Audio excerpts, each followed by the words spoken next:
Kia ora Aotearoa. Welcome whānau to the War on News, your weekly sacred cow slaughtering assault on current affairs, beamed live from the palatial Stratus News bunker buried deep beneath the heart of the Greyland Republic. If this show was the November election, a national win 48% to Labour's 41%, no one in the mainstream media would dare call that 7% gap winning by a whisker. It would be called a landslide. Funny how that didn't apply to Hone winning. In tonight's political media crimes against reason kill zone, Mana win and mainstream media get it wrong. Stick with the champ. For Alistair Thompson, the glass ceiling doesn't just keep women from the top jobs, it acts as a barrier to protect them from menstrual blood splashback. What won't Ian Wishart do for money? Plus this week's Sex in the Super City and the Wanko of the Week award. Leading the War on News this week, brothers and sisters, I'm getting bored of this penguin. The other penguin, not David Farrar. We've got x-rays of it now and hourly news bulletins. Don't get me wrong. I don't wish the penguin, the other penguin, not David Farrar, any ill will. It's just that every time I see another story on that penguin, the other penguin, not David Farrar, I'm thinking, isn't this time spent better talking about the 5,000 people in poverty who've just been doomed to overcrowding, transient neighbourhoods and constant unsettlement by the national government's burning of state housing? Sure, it's a bloody great big penguin. You know I'm not talking about short ass now. But Phil Heatley just set fire to the state housing stock live on TVNZ's Q&A. Shouldn't there be a wee bit more focus on the poor living with third world poverty diseases caused by poverty housing rather than a bloody great big penguin? Talking of the penguin, brothers and sisters, yes, David Farrar, I find his bullshit backpedal on why he got it so wrong in the Te Tokoro by-election is extra hilarious because David was actually on the episode of TVNZ7's Backbenchers prediction show last year with me when I argued why Hone would launch a new Māori left party using his Te Tokoro electorate with a sub 5% threshold representation strategy. David can't pretend he didn't know the strategy. David can't pretend he wrote my prediction off and scoffed at it. And David can't pretend that despite everything he tried to do to stop a resurgent left-wing movement, he couldn't. And he got it wrong. Why the state propagandist continues to sell his failed methodology-ridden cheap telephone brain fart polls as gospel and that the New Zealand Herald still continue to provide him with an unchallenged platform to spread the government's message is systematic of the outright right-wing bias that passes as mainstream media in this country. The cherry on the top of the shit cake is that David insinuated Hone's demise on the Herald and then backpedals on Stuff so that he doesn't have to be accountable to either.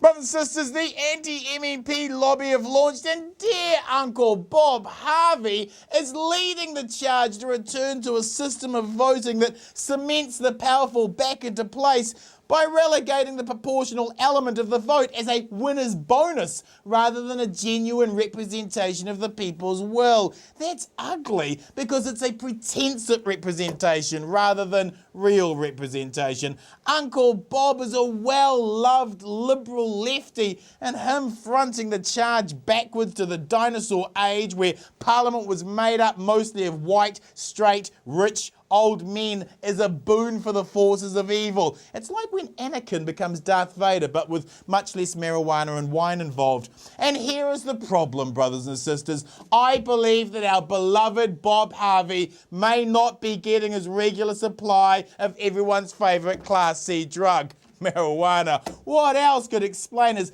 uptight anal approach to something as important as our electoral system? I implore growers from around the country, let's chill Bob Harvey out. This is an emergency. Please send all you can spare to Change Society Incorporated, Level 3, 2, Woodward Street, Wellington. Attention, Bob Harvey. To the headlines, whānau. Mana win and the mainstream media got it wrong. Stick with the champ. Well. What do we have here, whānau? It's the I told you so show, folks. And for the haters, suck it up. I've earned my bragging rights all the way to the general election. I predicted on TVNZ7's Backbenchers prediction show November last year that Hone would use the Te Tokoro electorate to launch a new Māori left party using a sub 5% threshold strategy that changes the parliamentary math. And now it has come to pass. Despite the middle-class foghorn Russell Brown's Osama bin Laden smear, despite 4 unprecedented anti-Hone editorials in the New Zealand Herald, despite Guyan Espiner from TVNZ predicting it for Kelvin, despite the bias of Duncan Garner, despite the bias of government propagandist David Farrar, despite Russell Norman's attack on Mana, despite the bullshit brain fart cheap telephone polls that claimed Hone was only ahead by 1% when he was actually ahead by 7%, despite the Labour Party machine, despite the Māori Party machine, despite Cameron Slater who claimed that Mana would never launch or win. By the way, Cam, you now owe me $200. Pay up on our bet, you deadbeat convicted criminal. Despite John Key supporting Kelvin, despite all of that, Hone and Mana won. The spin from the mainstream media trying to explain how they got it wrong again in the Te Tokoro electorate after calling it neck and neck in the Brown Banks election has begun. The spin is that the poll was close and the result was close, so they weren't so wrong. Bullshit. Their cheap telephone brain fart polls said 1%. It was actually over 7%. They were out by 7%. The mainstream media called it wrong twice. Let's not allow them to sidestep this fact as they pump the very same cheap bullshit brain fart telephone polls to try and claim John Key has 60% support. The mainstream media are using these cheap brain fart telephone polls to manipulate public opinion, not reflect it. And now the Prime Minister is saying the by-election was a waste of money. Really? The chap who has signed off on those luxury limos and gets taxied around to black tie Royal Golf Club dinners by the New Zealand Air Force and who says poor people who get food parcels are responsible for their predicament is lecturing Hone on costs, is he? You are kidding, right? Hone sought a mandate. This is a democracy. A mandate must be given by the people. That's the cost of democracy, and it's a pretty cheap cost for a value that is priceless. What is the alternative? The filthy, dirty, backdoor corporate coups of the ACT Party, where a political zombie wakes from his cryogenic chamber fueled on the tears of solo mothers to take over the party with no membership say whatsoever? Is that what we want as a political process? The elites just buying themselves political positions. How ugly and contemptuous and anti-democratic is that? Hone sought the mandate and he has it, and he won it with a far larger margin than the 1% parroted by the mainstream media. Why is it a waste of money when Hone does it, yet it wasn't a waste of money when the Botany by-election was called? Voter turnout in Te Tokoro was 41.36%. In Botany, it was only 36.44%. Funny how it's only a waste when it's a Māori electorate, even though that electorate has had a higher turnout and more democratic interaction than his beloved Botany. Moving on with the headlines, whānau. Here is why Alistair Thompson needs to be sacked as a moment to restore credibility for the Employers and Manufacturers Association, because it's all about context.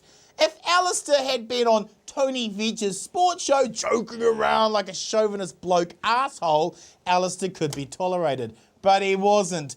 In context, he was making his comments on the record for the amendment to the pay equity legislation. It's not making a speech at a fucking stag party. He's speaking on the record to Catherine Delahante's bill that has been drawn on pay equity, and he justifies in the interview that women are paid less because of their monthly sickness and need to have children.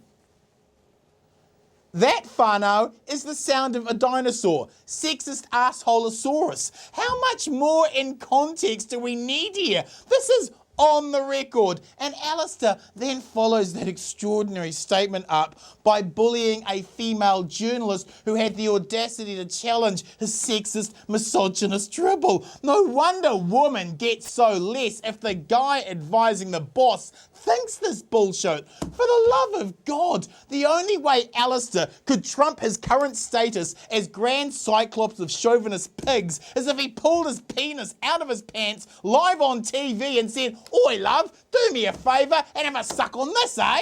That's how bad a position he's in. He has no credibility on any employment position now. He has stated such unbelievable sexism. Alistair is either A, so pig arrogant that he can't see how this is coming across, and as such has become a toxic, meaning the EMA must cut him loose for their own reputation, or B, he's trying to get sacked so that he can either start co-hosting with Paul Henry on Radio Live while standing in Epsom for National. What policies can we expect from the EMA now we know what Alistair really thinks? Will the 90-day right to sack be shortened to 30 days because 3 menstrual cycles is too long to risk as a boss?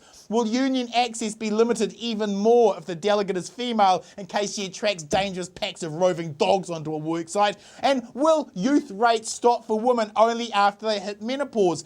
Pointing out an intrinsic element of a person as justification for less is not a justification. It is a statement of bigotry. With bosses like Alistair, we know why women are paid 12% less. None of our daughters, sisters, mothers, grandmothers, aunties, cousins, wahine, lovers, wives or girlfriends deserve any of that.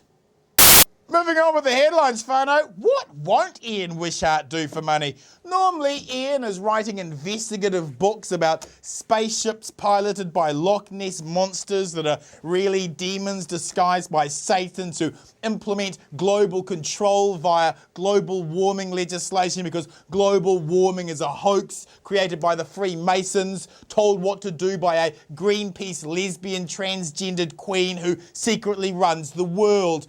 The conspiracy files can't be paying the bills in this recession any longer, and so now Ian scrapes the barrel with a book by the mother of the Kahui twins who died and caused outrage by the manner the family seemed to conspire against police.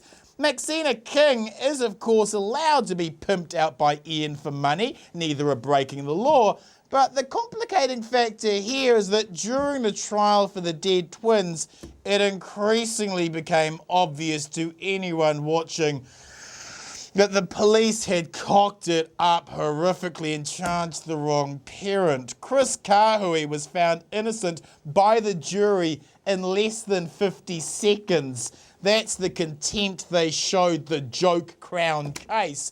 People have a right to be angry at the way this case was incompetently handled, allowing someone who had a lot of the evidence stacked against them personally to be ruled out as a suspect when arguably that just shouldn't have happened. Which all makes this book as odious as O.J. Simpson's "I didn't kill her, but here's how I would have if I did" book. Allowing someone who the evidence leaves huge question marks over to benefit from a book by a media pimp like Ian Wishart is like the gross eating challenge in Fear Factor. Just grosser. But are you feeling sexy? It's Sex on the Super City time! Now, I appreciate for the good people in Christchurch that my next rant about a bus shelter will seem meaningless when most of your central business district looks like Gaddafi's compound in Libya. But this is what passes for news in Auckland.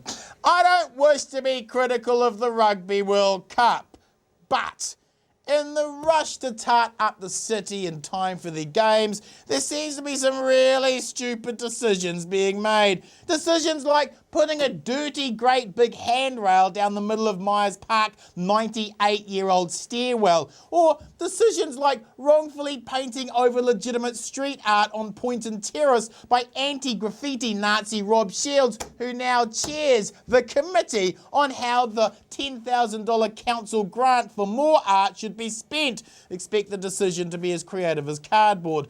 But the worst looming fiasco are the new bus shelters on K Road, which obscure pedestrians from the road along a narrow, ill-devised corridor in what I'm quaintly going to refer to as the Rugby World Cup assault alleyways. How this has managed to get to the building stage without any actual appreciation that they are building two long passageways obscured from the road that invite ambush is a little bit beyond me. It's like the council are purposely constructing a kill zone for locals.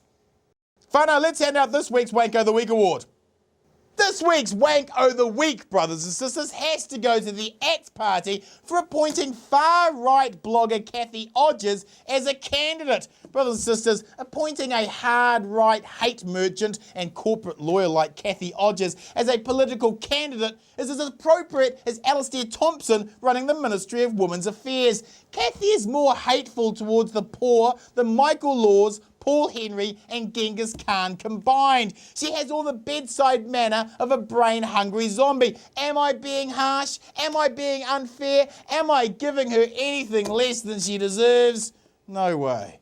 I've known Kathy longer than any other blogger. I've known her since university days when she would write angry right-wing letters to me as editor of Crackham. She has a fierce intelligence, and when I judged the New Zealand Bloggers Union Awards last year, I voted for her to win as her financial analysis was the best on the blogosphere. In some regards, I have nothing but respect for Kathy. But her despicable hate for the poor is something that simply rules Kathy out as any possible genuine political candidate. If she believes what she wrote, then her position is a casual fascism that must be protested against at every moment. I challenged her on her sterilisation scheme for the poor that she wrote as a disgusting piece of hate speech directed at the weakest members of society. What does a silver-spooned corporate lawyer earning $500,000 a year know about the realities of a woman living on the benefit in New Zealand and stoop to such language to attack and damn beneficiaries with is beneath anyone with an education. Kathy says she will woo young female voters back to ACT, but how many woman-hating female voters are there? The language Kathy uses to describe welfare mothers actually makes you cringe. And I quote, "The heaving, pathetic underclass do not seem to have any idea how to look after and better themselves, let alone their kids. All the whānau ora in the world given to them from the collective troughing of the consultant middle-class neo-minted Maori bro-ocracy won't help them. Laws has already suggested a lump sum of $10,000 for sterilisation, to much horror and howling from those with no better answer. So how about another way? How about we cut off the TPB and dole altogether and pay the underclasses not to breed?" The heaving, pathetic underclass, huh?